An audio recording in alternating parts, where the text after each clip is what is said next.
Bonjour tout le monde. Donc aujourd'hui, nous allons procéder à la leçon sur la situation de proportionnalité et la situation inversement proportionnelle.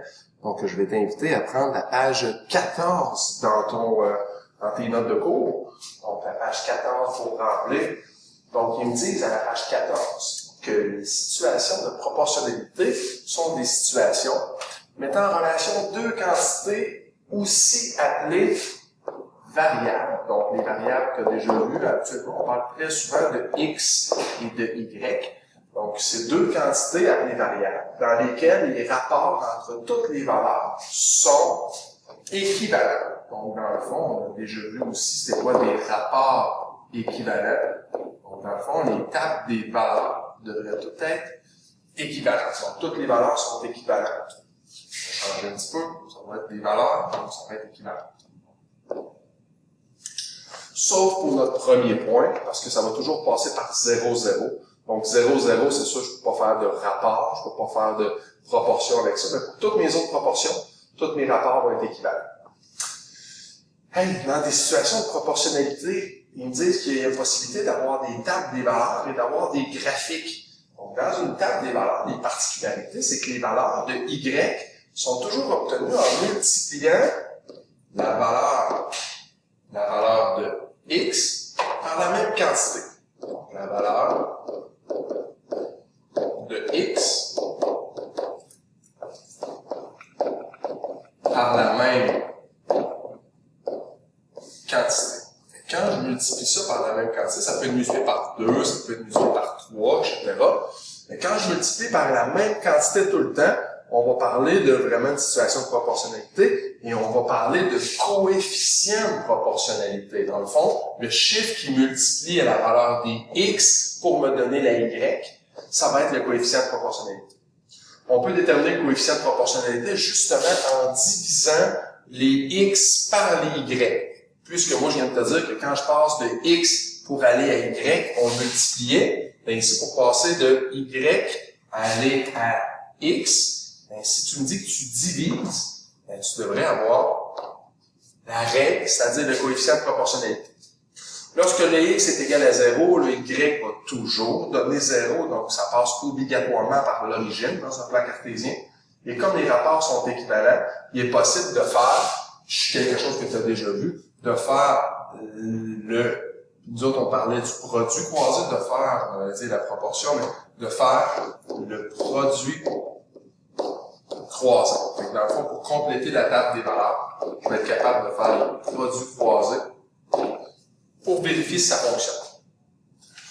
Rien de mieux qu'un exemple, encore une fois, pour vraiment bien comprendre la situation d'une situation de proportionnalité. Donc, l'exemple, c'est que Jean doit acheter des pommes. Le prix de chaque sac est de 5 $. On nous dit ici de regarder le coût selon le nombre de sacs. Donc, pour 0 sac, c'est bien sûr que si j'achète 0 sac, ça devrait me donner 0 $. J'espère qu'ils me chargeront pas pour rien avoir acheté. Par la suite, il me demande de passer de 1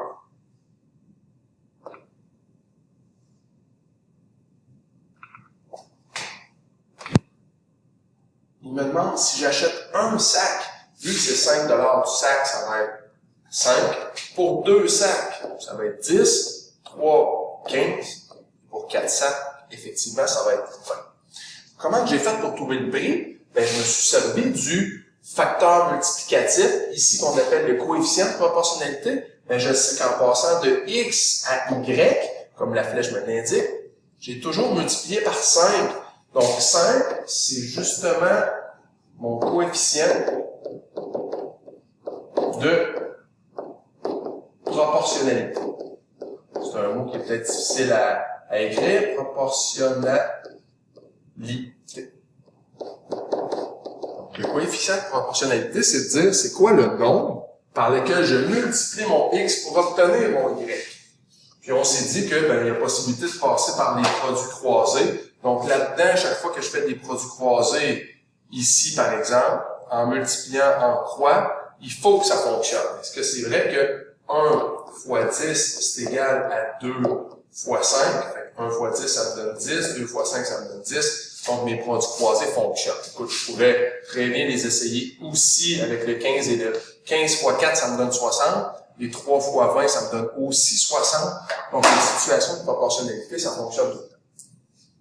Je descends pour te parler de, ça a l'air de quoi? Un graphique dans une situation de proportionnalité. Dans un graphique, ça va être une droite. Cette droite-là va toujours être oblique, puis elle va toujours passer par l'origine. On l'a dit tantôt que j'ai pas le choix. Quand j'achète 0 sac de pommes, ça va me coûter 0 $. Donc, chaque fois, ça va passer par l'origine. Je prends ma même situation. À un sac de pommes, ça me coûte 5 $. À 2 sacs de pommes, ça me coûte 10 $. À 3 sacs de pommes, 4, c'est 20. Fait que je peux arriver et de me créer une droite. Fait que ma droite, dans cette situation-là, elle doit partir de 0, 0, puis elle va monter comme ça. Donc, ma situation de proportionnalité, je vais partir par 0, 0, puis je vais monter. Bien effectivement, dans ma situation des pommes, je peux pas acheter moins 2 sacs, etc., mais normalement, si tu me donnes une situation où que les négatifs sont possibles, ben, je pourrais même te dire que ça passe bord en bord du graphique. Donc, la ligne pourrait passer par 0, 0, ma ligne oblique, puis s'en aller à moins l'infini, s'en aller jusqu'à plus l'infini. Je t'invite à prendre la deuxième page. Puisque là, on va parler de situations, mais pas proportionnelles, mais inversement proportionnelles. Donc, quand j'ai une situation inversement proportionnelle, c'est parce que la situation, ça met en relation deux quantités dont le produit des valeurs des deux variables. Je te rappelle que les deux variables, c'est quand je vais multiplier le x par le y, il va être constant. Ça va toujours me donner la même valeur. Donc, le produit des deux variables, le x par le y, ça va toujours me donner la même chose, c'est-à-dire une constante. Donc, dans une table des valeurs, on vient juste de le mentionner. Dans une table des valeurs, mon x multiplié par mon y, ça va tout le temps me donner un même chiffre, ça va me donner une constante. Cette constante-là peut être 10, 22, ça pourrait même être un chiffre à virgule. Et ben 0, 0, ça n'existera pas. On va voir graphiquement, ça ne devrait pas passer par l'origine. Donc, c'est une grosse différence entre la situation de proportionnalité qu'on a vue à l'autre page, puis celle-ci. Donc, ça ne devrait pas me donner une situation qui passe par 0, 0. Encore une fois, rien de mieux que des exemples. Voici un premier exemple. Ils me disent, tes amis et toi désirent louer un bateau pour les vacances. Le prix de la location est de 100 $, peu importe le nombre de personnes qu'il va y avoir à bord du bateau.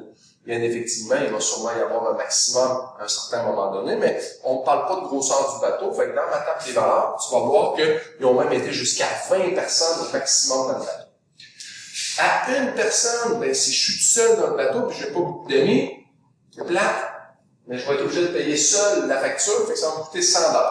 Si on est deux, je ne sais plus si ça va être encore mon ami, mais on va se séparer la facture à deux, fait que ça va me coûter 50 $. À 4, tu comprendras que ça va me coûter 25 $ chaque. À 5, ça va me coûter 20. À 10, ça me coûte 10. Et à 20, ça me coûterait 5 $ chaque. Fait que dans le fond, la situation, c'est de voir que ben, plus que je multiplie, et que j'augmente le nombre de personnes, plus que ça va diminuer mon produit. Fait que dans le fond, je vais augmenter le nombre de personnes, mais ça va diminuer le prix que j'ai. Fait que là-dedans, ici, on peut dire que quand tu regardes les personnes puis le coût, il n'y a pas de produit croisé. Pas de produit croisé, donc ça marche pas quand je multiplie en croix, ça marche pas. Fait que dans le fond, pas de produit croisé. Donc les croisés ne fonctionnent pas. Parce que quand je multiplie 2 fois 100, ça me donne 200, et 1 fois 50, ça ne fonctionne pas non plus. Mais je peux voir, par contre, que quand je multiplie les x par les y, ça va toujours me donner la même constante. 1 fois 100, 1 fois 100, ça me donne 100. 2 fois 50, ça va me donner 100. 4 fois 25, ça me donne aussi 100. Toutes les multiplication des x par les y, ça me donne toujours la même chose, c'est-à-dire une constante. Fait que x fois y ici est égal à 100, donc ça me donne une belle constante. Fait que la grosse différence entre une situation de proportionnalité qu'on a vu à l'autre place, c'est que c'est les produits croisés qui fonctionnent. Donc la multiplication en croix, tandis qu'ici c'est vraiment le x par le y, c'est une multiplication qui est verticale. Dans un graphique, c'est très différent. Donc, dans un graphique, une situation inversement proportionnelle, ça ne sera pas une ligne droite, ça va être une courbe qui va se rapprocher de l'axe des x et de l'axe des y. sans jamais y toucher. Sans y toucher. Graphiquement, ça a l'air de quoi? Ça va avoir l'air d'une droite qui va tendre. Je m'en viens ici, puis ça va me donner quelque chose comme ça. Je toucherai jamais à l'axe des X, puis je toucherai jamais à l'axe des Y. Donc, ça me donne une courbe. Impossible d'avoir des courbes dans les autres sens. Ça va longer l'axe des X, puis longer l'axe des Y en tout temps. Donc, ça, c'est la particularité d'un graphique, d'une relation qui est inversement proportionnelle. Je m'en vais à la dernière page avec les petits exercices. Attention, s'il vous plaît, madame. Donc, quelques petits exercices pour voir si on a bien compris la situation. Donc, ils me disent ici que pour chacune des situations, ils indiquent qu'il s'agit d'une situation de proportionnalité, savoir s'il y a un coefficient de proportionnalité, ça grossit, ou en tout cas, les valeurs augmentent de la même façon, ou si c'est inversement proportionnel, c'est-à-dire un partage d'une situation. Donc, une imprimante imprime habituellement 50 copies en 3 minutes. On s'intéresse à la relation entre le nombre de copies et le temps. Est-ce que d'après toi, est-ce que ça va être proportionnel? Est-ce que si, moi, ici, j'ai 50 copies qui me prennent 3 minutes, est-ce que si j'ai 100 copies, ça devrait me prendre le double du temps, c'est-à-dire 6 minutes? Moi, je crois bien, parce qu'habituellement, maintenant, ça devrait être proportionnel. Si j'ai 200 copies, ça va me prendre plus de temps. Puis vu que j'ai 200 copies, 200 copies, c'est 4 fois plus, mais mon temps devrait être 4 fois plus aussi, donc ça devrait me donner 12 minutes. Donc, cette situation-là devrait être une situation de proportionnalité. Donc, il me demande ici de vérifier. On va marquer situation de proportionnalité. Donc, oui, c'est une situation de proportionnalité pour le premier exemple.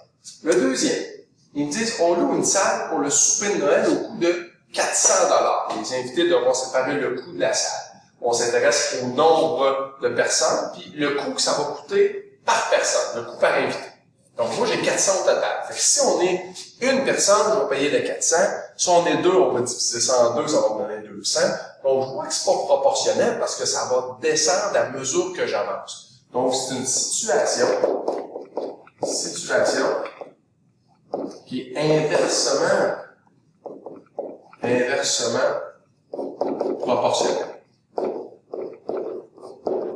Parce que dans le fond, plus je suis personne, puis moins que ça devrait me coûter cher. Très souvent, tu vas voir que ça va être du partage, ça va être, il y a quelque chose qui se passe qu'on va diviser par le nombre de personnes qu'il va y avoir. Comme la prochaine, ils disent un groupe de 8 personnes ont gagné un gros lot à la loterie, on s'intéresse au montant que chacun va recevoir. Fait que plus qu'on est de personnes, moins je vais recevoir d'argent. Fait que si je suis seul à gagner, ça va bien, j'ai un gros lot, j'ai un gros montant, mais si on est 8 personnes, ben, le montant va être divisé par 8. Donc, c'est encore une fois une situation inversement proportionnelle. Donc, c'est inversement proportionnel. Est-ce que tu as remarqué les trucs? Les petits trucs, c'est de dire, quand c'est tout le temps proportionnel, parce que ça l'augmente de la même façon, ça va être proportionnel, mais quand tu me dis que à mesure que j'augmente de X, mes Y vont diminuer, là, je vais me ramasser une situation qui est inversement proportionnelle, qui est au contraire. Hey, je termine avec un dernier petit exemple, je vais te laisser faire le numéro B et C. Donc, dans le numéro 1, on te demande de vérifier, voir si c'est une situation de proportionnalité ou inversement proportionnelle, de compléter la table des valeurs et de me dire le coefficient ou le produit constant. Le coefficient, c'est quand la situation va être proportionnelle, puis le produit constant, c'est quand ma situation va être inversement proportionnelle.